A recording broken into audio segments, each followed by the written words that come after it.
Kennedy. Me jiwudi. Me dopa. Dear we bia many jihun.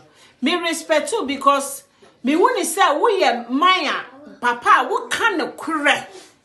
Me kasa free Germany hana me wo.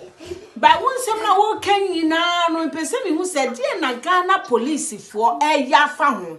Because we near papa na ya very dangerous.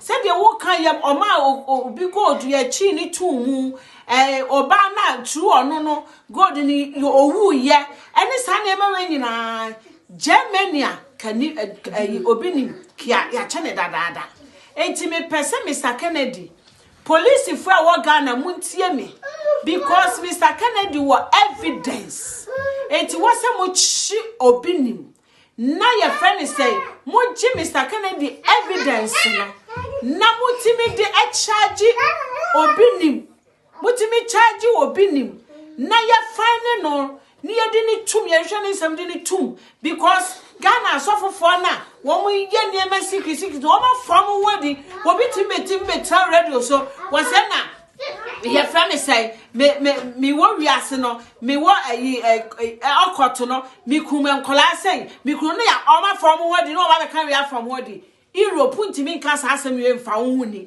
ye be chew say what you say me kumunkola 20 and I make ha kwache nkola me ye say say sa ne ma ni na Ghana emre ni ho kra because ye na ye to Europe asa wo hwe Europe especially me Germany ha say na me wo no say wo hwe de emre wo Germany ha say ya and some Mr. Kennedy wo ka no and ki achi obi nim da ami ajo evidence ahwehwem abonika ne yehu abonika besa de na tum enti sa na was Ghana police mu take action na mu hu se Mr. Kennedy asam na oka na ye ne kure enti Mr. Kennedy yehu bibi e was woman police for attack no me salute me don sa minim so oka ne kure amen.